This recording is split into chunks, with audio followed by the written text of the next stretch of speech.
Hello everyone, welcome to the Smashy Business Show. Today is Wednesday, March 19, 2025, and my name is Abdul Majid Awan. And I'm Ward Ahmed, and today we have some of the greatest topics of this week for you. Trust me, you're going to be really impressed.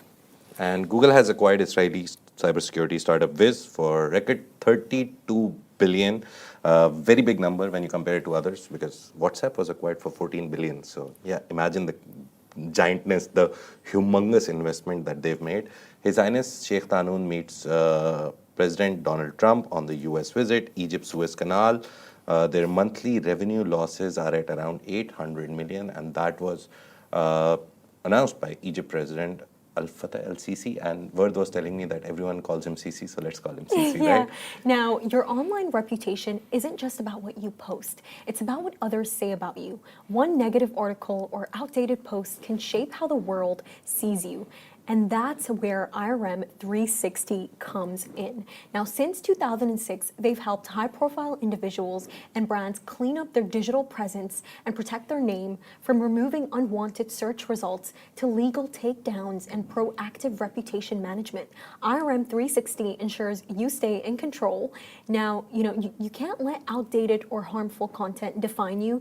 Reclaim your digital legacy today, and you can do that by visiting IRM360.com for confidential consultation and start shaping the online presence you deserve. And I've never heard anything truer. Yeah. And stay with us till the end of the show because we're going to talk about first mover advantage and how Noon used it in the Middle East. So stay with us. Let's go to our very first, very big story. Google, the parent company, which is Alphabet, and Google is like now a subsidiary or a small company under it, has acquired an Israeli cybersecurity startup, which is called Wiz. I think it's a wordplay on wizard, for record $32 billion, and they've made history with this. It's the largest ever exit for a private venture-backed company in the world, not Middle East, not like Europe, America, in the world. And this surpasses Meta's $19 billion WhatsApp deal in 2014. So imagine WhatsApp being sold for 19 billion and this company nearly double being sold for 32 billion. Wiz was founded in 2020, recently, like 5 years ago, by Israeli ex-military officers. Asaf Rappaport, he's like the CEO and the face figure of the company. There is Yinon Kostika, Ami Lutwak, and Roy Resnick. They specialize in cloud security. Now, this is when it gets concerning. Now, the founders are actually alumni of Unit 8200, the elite cybersecurity unit of the Israeli military. Now, known for producing top tech entrepreneurs, their first venture, Adalem, was sold to Microsoft in 2015. Now, Wiz was last valued at $12 billion, and Google actually tried to buy them for $23 billion just last year, but they rejected it, and rightfully so, because they got a $32 billion deal. And Wiz has secured backing from major investors during their evaluation, and now they've been sold for 32 billion. The major backers include Salesforce Ventures, Blackstone, Insight Partners, Green Oaks, and Sequoia Capital. Additionally, billionaires like LVMH's Bernard Arnault and former Starbucks CEO Howard Schultz have invested in it. And Google's purchase is a very strategic move to bolster its cloud security offerings because it's facing a lot of problems and cases in the US on the basis of that. Now, despite being acquired, Wiz's cybersecurity solutions will remain available to Amazon Web Services, Microsoft Azure, and Oracle Cloud. Now, the deal highlights the influence of Unit 8200 alumni in Silicon Valley, as reported by Wall Street Journal. However, Alphabet's stock price fell following the announcement, reflecting market concerns over this massive investment and who this massive investment is being invested into. Obviously, It's Israel. Israeli military personnel by startup. So yeah, just a little bit of Google's history on acquisitions.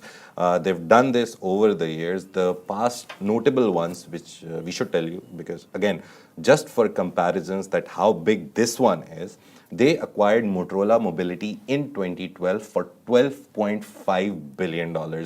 Again, This time it's 3 times more than that.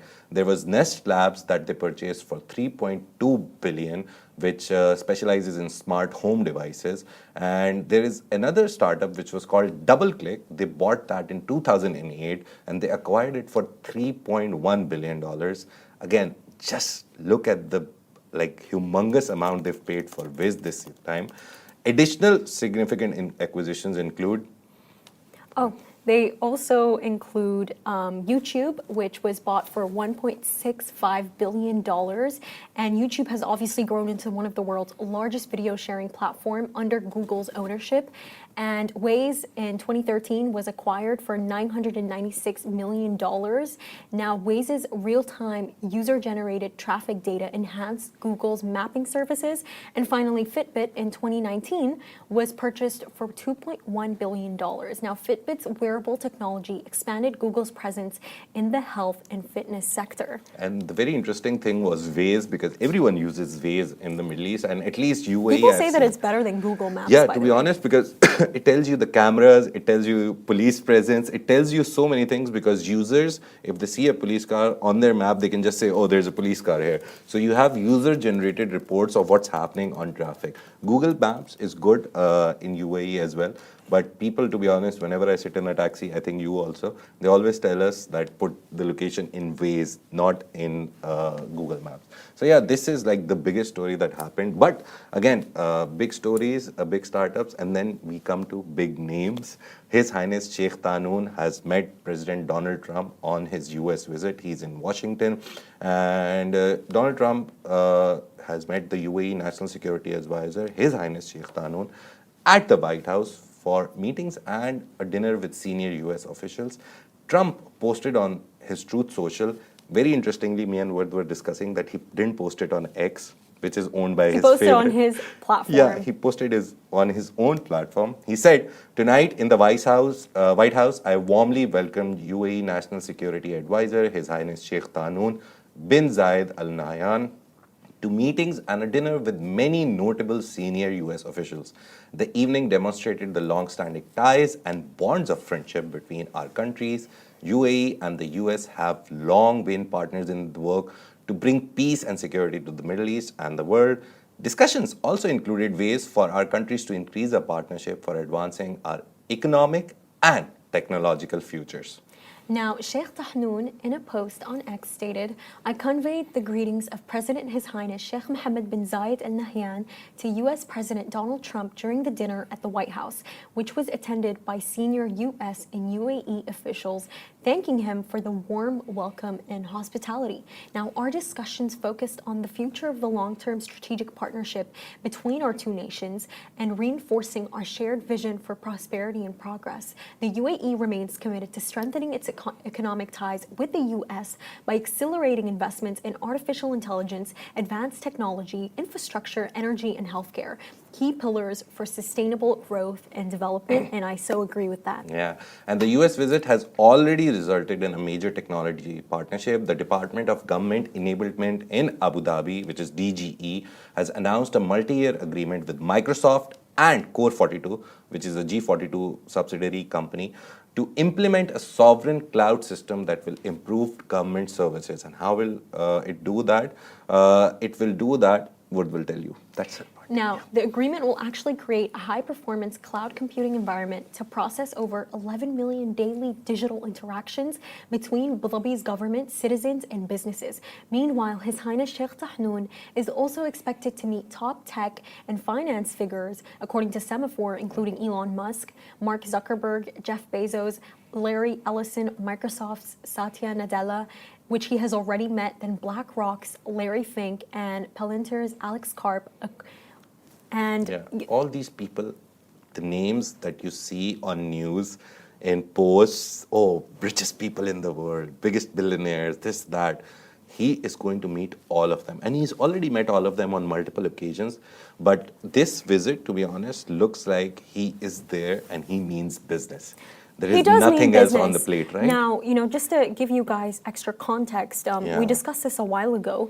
His visit to Washington, his tour in Washington, is a part of this large, broader strategy to actually get the U.S. to lift their NVIDIA chips sanctions, Yeah. so the UAE can actually access more NVIDIA chips, and so that they could develop their AI infrastructure in the UAE more. But much more than that, I'm not really surprised by their visit, because MGX, it's basically like a technology fund in Abu Dhabi.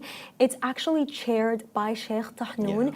And when Trump came into power, he announced this $500 billion Stargate AI project. Basically, it's meant to implement AI across the US in collaboration with Sam Altman, and MGX was one of its backers. So this Yeah. is not the first time that we have seen the UAE supporting the US. Yeah. So I feel like this, it's about time. It's about Yeah. time that they had this visit.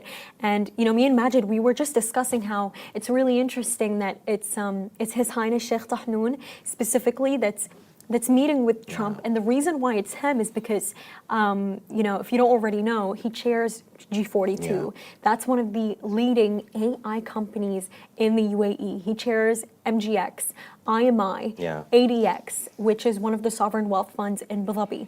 So the amount of, I don't just believe it's his it's his technology expertise, but it's also the fact that he's a good investor. Yeah.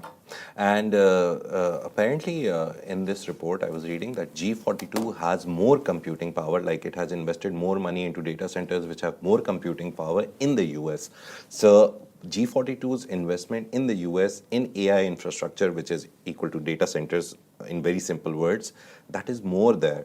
And he posted a picture with Larry Fink, I remember, inside a data center. And that was really interesting. We did a story on that. And Musk, he met when last year our president, His Highness Sheikh Mohammed bin Zayed, he visited the US to meet President Biden. He posted a picture with Musk. It was like a street view where he was standing and they were chatting. Very Then- casual. Yeah, and then he posted a picture with Mark Zuckerberg where they were like going to the gym or something. And he's like post pictures with every one of them. And now I think in his official government capacity, he's gone there and he's going to meet all of them. As soon as the pictures come out, as soon as what he has discussed with each person comes out, we'll let you know. We're like following the visit very closely. So yeah, stay tuned, and Smashy Yeah. Business. Smashy Business is the name. Follow Yeah. us everywhere and Yeah. you'll know what is Now, happening. we do always love to tell good news first, Yeah. but there is a bit of bad news that's going on now. Egyptian President Abdel Fattah al-Sisi that revealed that the Suez Canal is actually losing around $800 million per month due to the ongoing regional conflict. Now, the disruption stems from the attacks on vessels in the Red Sea by Yemen's Houthi rebels, which have forced global shipping to reroute around Africa, increasing costs. And yes, according to Al Jazeera, the Iran-backed Houthis began targeting ships in November 2023, which was last year, in support of Palestinians in Gaza amid Israel's genocide in Gaza. They're basically supporting that cause. That is why they're not letting anyone pass from there. While the Egyptian presidency, Sisi, he did not name the Houthis specifically when he talked about it.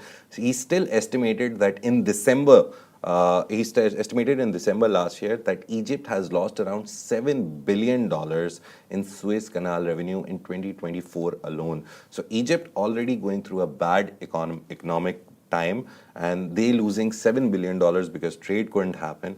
That's like a catastrophe happening for them. Now, the Houthis recently vowed to resume attacks on U.S. vessels following deadly American airstrikes in Yemen that killed at least 53 people on Saturday. Now, the strikes marked the largest U.S. military operation in the region since Donald Trump took office in 2017. The Red Sea tensions continue to disrupt global trade. And the Houthis have also warned that they will resume attacks on Israeli-linked ships in the Red Sea if Israel does not lift its blockade on humanitarian aid entering Gaza. And the ongoing situation poses a significant economic threat to Egypt because they need that $7 billion which they couldn't earn in the last year, and just for stability and economy. Interestingly, 2017, the last time he was president, he didn't do such a big military strike. This time, he's like, how many months is he in? Like 2-3 months, the first 60 to 90 days, he hasn't done any strikes because he's very anti-war. And this is like the first ever strike in his like two presidencies, biggest strike in like two presidencies. So Majid, very interesting to see what he wants to do. As I'm reading this, it's strange because I almost have empathy for both sides. For Egypt, because $800 million of lost revenue per month. That is a lot. That is really a lot. But seeing what's going on in Gaza right now, that Israel, they've broken the ceasefire deal. Only 2 months later, and they've now, I believe, through the current airstrikes, they've murdered over 400 people. I mean, I'm not saying that I support what the Yemeni Houthis here are doing, but I do have empathy and I do understand what each side, what they're coming from.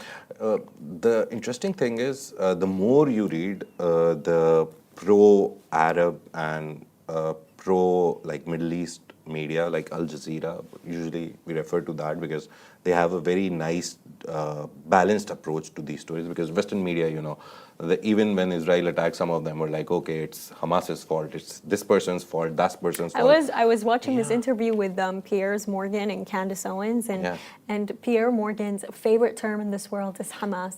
Did you see that American right now who's been, I believe his name is something Khalil, and he's been imprisoned without any fair reason to do so, and the entire conversation between Morgan and Owens was that Piers Morgan was like, well, I do believe that he should be in jail if he is supportive of Hamas. And then Candace jumped in and said, no, he has no ties to it whatsoever. But sorry, he's just talking about Gaza people, the atrocities that are happening, the genocide that has been carried out. So the problem is that everything is lost so much in translation that if you support Palestinian cause, that Israel shouldn't carry out a genocide and not kill people in there, the problem is everyone calls you a Hamas sympathizer. That's not the case, and that's been done by every normal, logical journalist in the world, that one doesn't equate to another. But you know what it also is, Majid, this term of Hamas sympathizer, I think it's such an easy cop-out. What I see it as is a very easy cop-out out of what's going on in front of our very eyes. Kids dying, mothers dying, families dying. I don't understand how this has anything to do. They just take Hamas and they just slap it on anything. And what's even... You would remember, like, even at the start of it, after October 7, everyone came on, especially on Piers Morgan's show, and everyone had been asked the same question. Okay, you support the Palestinian cause, but do you support Hamas? And everyone was very clear that whatever Hamas did, killing any human being is wrong. But we still think that this shouldn't happen. And by the way, he still kept repeating, no, this equates to this, which is very wrong. It's a very wrong. You can't compare apples to oranges. Right? And Majid, for your average normal people who don't keep up with the news, they know about Palestine, and if you ask them about Hamas, they're like, what is Hamas? Hamas, it's not the big name here, it's Israel, and the fact that they've implemented $31 billion. $31 billion, according to the Israeli finance ministry, to carry out the genocide on Gaza and the invasion in Lebanon. That's a lot of money. And they're wasting it on just bombs and tanks and trying to kill people who are, I think, at no way a risk to them. Even if Hamas is a risk to them, it's a very small rebel group which is there, not the normal people. And I think 95% of the people killed in this genocide and during the invasion of Lebanon, which they tried and then ceasefire happened, 95% of them were civilians. And they every day would come on TV and media and try to defend it that no, there was one Hamas guy among 300 people. So even with such pinpoint technology, you couldn't kill one person and you had to kill 3 to kill one. Doesn't make sense, doesn't add up. Very wrong maths. But we at Smashy Business, in Lovin, and as a whole Augustus Media, we call it what it is. It's a genocide in Gaza by Israel, and it was an invasion in Lebanon because it's a free country. You can't just enter and try to kill someone. They were after Hezbollah because Hezbollah did strikes on Israel. But again, it's a free country, it's a bordered country, it's a sovereign nation. You can't infringe anyone's sovereignty. But Manj, Yeah. you know, it's really interesting on that $31 billion Yeah. number that they've used to do all of this is that someone in the comment section Yeah. of the post said that Germans, British, and Americans, this is our tax money, Yeah. with the loudest exclamation marks ever.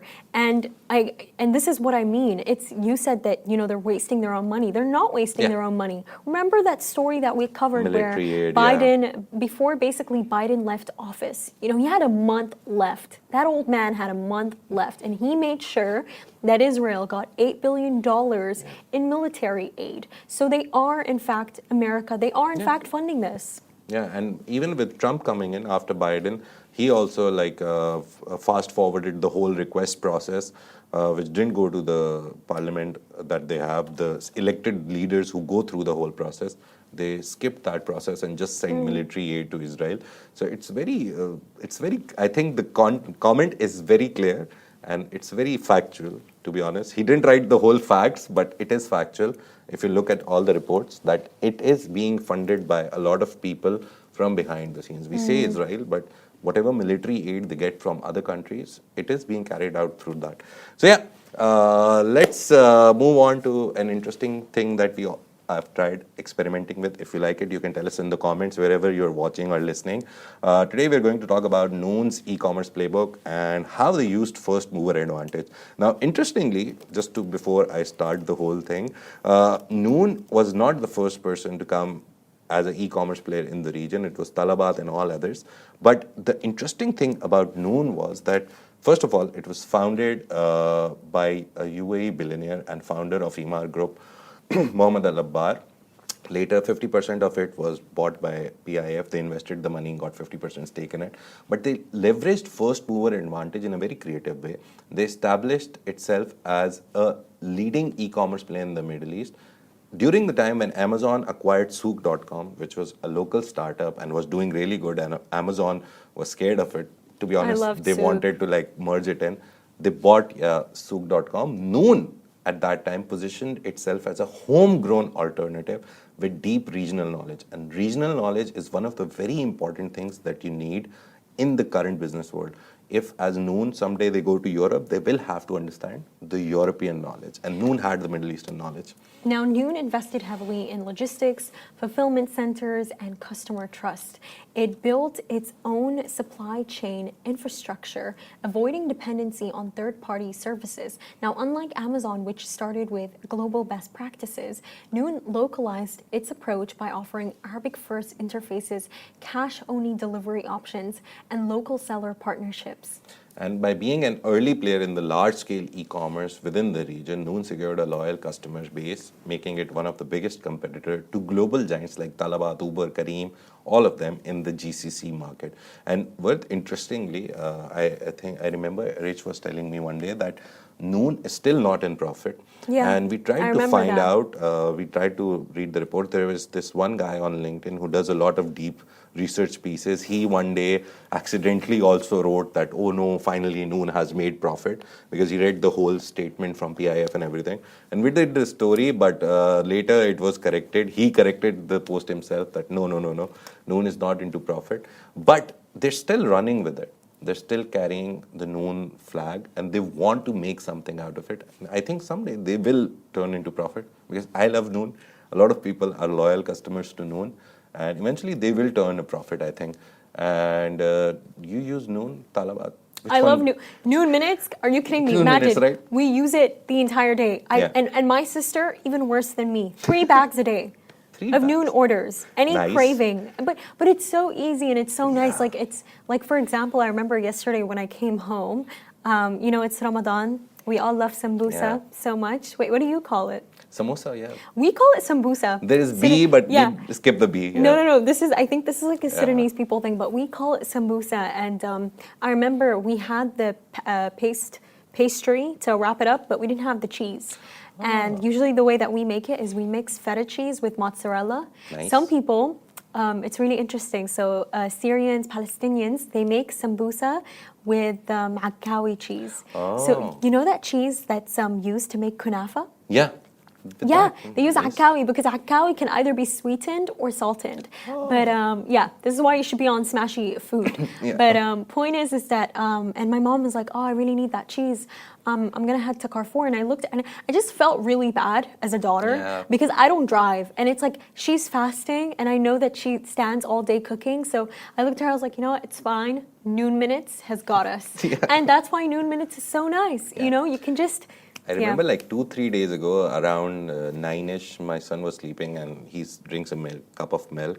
And yeah, same thing happened. I saw the date and it had turned bad. It didn't turn bad as in like with smell and everything. But I was like, okay, what do I do now? And he was crying, Baba doo doo, Baba doo doo. Like he wants the milk now because he knows he has to sleep. And I ordered it, and thankfully I got it in like 10, 11 minutes. So that's the interesting part. These players are doing a lot. Yesterday we also did a story about Zap. We'll discuss it further, like in detail soon. But Zap is a British startup. We started in COVID, and they are also trying to come here, and they are also into fast Q-commerce, rapid delivery services. And according to Bloomberg did the whole scoop that they have told their stakeholders that Dubai is the first market that we're going to expand to after Britain. So yeah, you have a new player coming in. Let's see what Zap brings with them. But thank you so much for joining us today. It was a very interesting day for news. So if you enjoyed the show, make sure to follow us on all social media platforms. You'll find us as Smashy Business everywhere. And don't forget to follow our newsletter. You can find it on Smashy TV, and it's literally packed with the latest news and trends and deep dives. And yeah, the Smashy Business Show is a Smashy Business production, part of the Augustus Media Podcast Network. We're proud to have 1.5 million monthly listeners across all platforms. We're soon going to hit the 2 million mark. But if you're one of them, a huge thank you for being a part of our journey. Keep following us, keep loving us, keep watching us. Take care. Have a great day. Bye-bye.